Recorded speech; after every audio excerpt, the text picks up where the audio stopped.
On a scale of 1 to 10, how confident are you? Well, what does that even mean? Confident you can go 12 rounds with Tyson? Confident you can go up to this group of people you've never met and know that they're gonna like and remember you? Confident you can run a 6-minute timed mile? Well, you need to understand this because having a high level of self-confidence is the biggest indication of whether you're gonna have a successful, fulfilling, and happy life. I'm Barron Cruz, dressed as presidential candidate Don Trump, getting ready to head out here for Halloween. And in this video today, we're gonna talk about all of that and also give you some steps on how you can immediately improve your confidence. Welcome to the Charisma Matrix.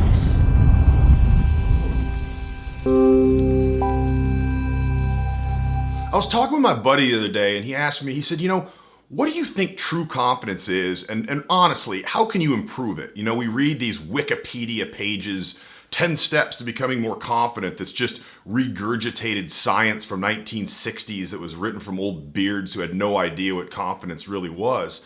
And just the importance of it, because we've evolved to be so good at detecting when people are trying to be confident and when people really are confident.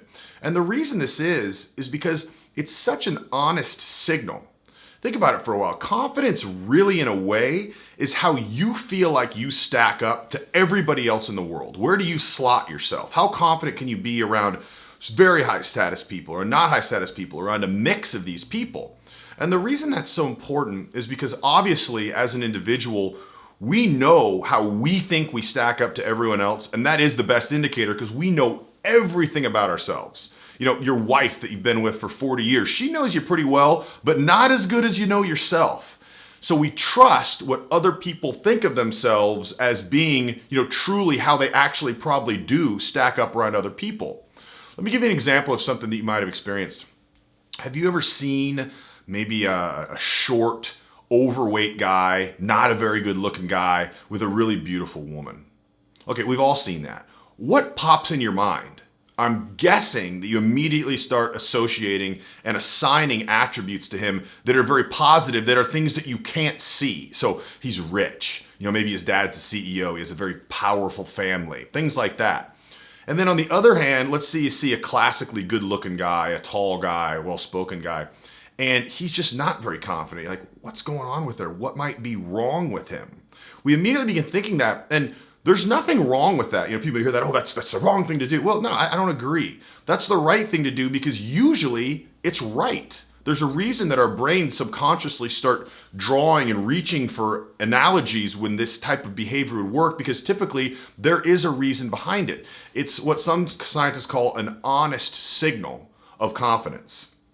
So, an example, look at an actor. Say they move out from Minnesota and they get their big break and they come up in LA and they're kind of well known. So they go to get a coffee and people, oh, hey, how are you? So now they're going to start acting in a more confident way because people treat them that way and people know who they are. So it's a double whammy. So even if they didn't act confident, a famous actor comes in, you're going to be kind of supplicative. People are going to be kind of catering to them. And then also they're going to adopt those confident mannerisms. But if they've been out of acting for 5 years and they're going to the same casting calls as the new people who are coming in from Minnesota trying to get their big break, people don't recognize them anymore. They're not going to be as confident. They may continue to use some of those confident subcommunications for a while, but then they're going to go too confidently one time. Nobody knows who they are. They're going to kind of get smacked into place and drop back down. It's going to slowly subside back to that level. That actor story really falls at the heart of all of my teaching about what confidence is and how to improve it. I believe that confidence can only come from positive reactions from the environment. So look at another example. Look at a portly, maybe not so smart kid, and his dad's the king. Just to use a stupid example to really illustrate this. Well, people are always like, oh, you're funny, you're smart, you're cool. Well, he's going to have true rock solid confidence because he knows the way people are going to treat him. For whatever reason, it doesn't matter. That's the important thing, is how people treat you.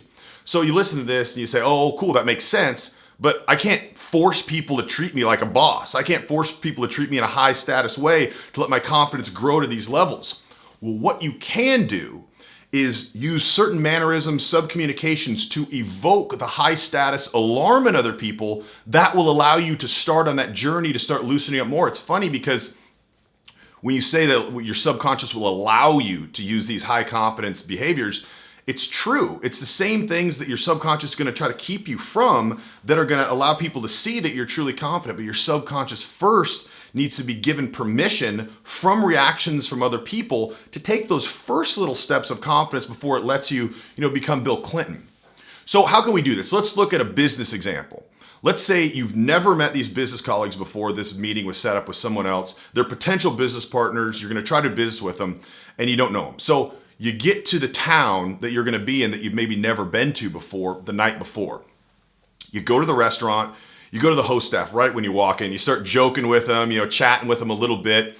After the meal, say, hey, can I talk to the chef? And just stupid stuff. Oh, great meal. How long have you guys been here? Where were you cooking before you were here? Awesome. I'm Barron, by the way. I'm actually probably be coming through one more time before I get out of here, but great place. I really enjoyed it. So now you got these guys in tow. You walk up to the host staff. Barron, how are you? Good to see you. Oh, hey, Chef Byron wanted to come out here. He said if you come to be sure to grab him. He wants to talk to you too. So now you're getting hit with confidence from all these different sides. You got these people reacting to you in a positive way. Your subconscious saying, oh yeah, you're the man. Your potential business colleagues see the way they're treating you. Your subconscious knows they see the way you're treating you, and it's just a snowball of all this stuff. So you never met them before. You set this up by knowing how your subconscious was going to react to when people treat you that way, to create kind of an artificial environment that's going to allow your confidence to grow and allow you to initially be seen in that very high social status light.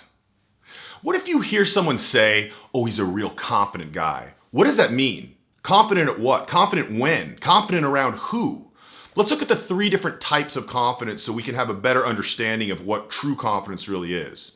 So you've got activity-based confidence. Look at a triathlete. Let's say that he's confident he can finish an Olympic distance triathlon in 2 hours and 15 minutes. Okay, what would lead him to be confident in that? What's my argument? Well, the argument is that he's gotten positive reinforcement from the environment. What does that mean? Maybe the last 5 triathlons he's been in, he's finished under 2:15. Maybe he knows that he's been 2:17 the last 3 triathlons and he's increased his bike legs. So now he drops that 7 minutes. So he's confident he can get under that number. That's activity-based. Now, the next level is situational-based. So maybe you've got some buddies that you're just really good friends with. You've known them ever since. You feel really comfortable with them. You guys go out to a restaurant. You're laughing. You're at ease. You're cracking. They give you that support structure to allow yourself to really just let go and not worry about social pressure. It buffers you from that social pressure. But the minute they all leave, if they were to jet out and you're still at that restaurant alone, maybe you're a little quieter. Maybe you're a little more reserved, your body language. And so, oh yeah, your voice is a little less resonance. That's situational confidence. And the last level is God level confidence, or basal level confidence, what I like to call it. And that's just your default level. Let's say you're by yourself, you're in a unique situation you've never been in before. How are you going to feel? How is your confidence level going to be? And as you think about confidence, I think about this all the time. Let me pose this question to you. What if I said, what would you say confidence is? And you can't use like a situation. No, confidence is when someone can walk into this and do this. Confidence is when someone can do this. No, what is confidence?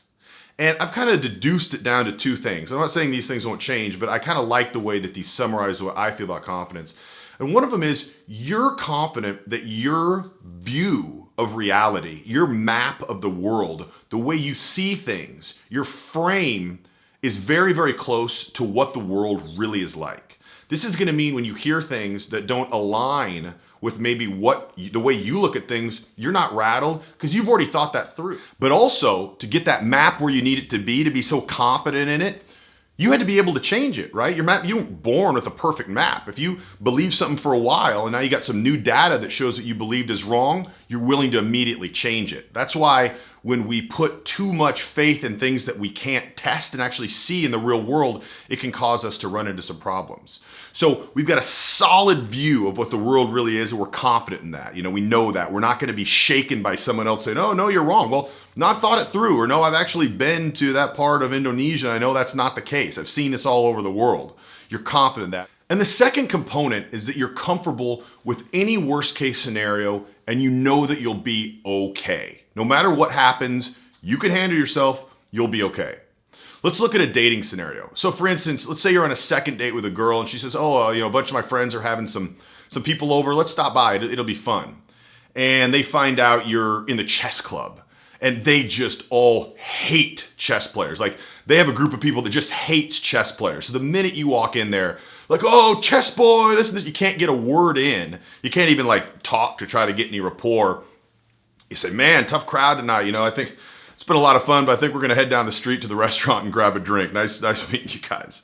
Okay, you didn't come off great because everyone's clowning on you, but you're okay. You're still alive. You made the best of a worse scenario. You were able to handle it in a confident way, which in a way makes it tolerable by people who may see you in a challenging situation. All right, just to cut in here for a second. For some reason in my head throughout the rest of this video, I associate nature with learned in the environment. That's not true. So you'll hear me say, I believe that confidence is more nature than nurture. That's not what I believe. Confidence is actually learned. It's from reactions from the environment. So it's nurture, not nature. So I just want to point that out. All right, back to it. So those two things I feel like are kind of what form the true confidence. Now, the cool thing about this is I'm under the belief that almost the majority, maybe 100%, I don't know, of confidence is nature versus nurture. So this gives hope to people who think, oh, you're either born with it or not. You're not. Look at the king's fat kid. He's truly confident. You think he was born that way? You think he was born to a peasant family that he's still going to be? I'm using Aladdin for this example, but do you think he's still going to have that confidence? No way. It's the environment. It's nature. So I'm not going to get into all these different ways. I used the restaurant example with the business colleagues to get it started. I have many videos about that.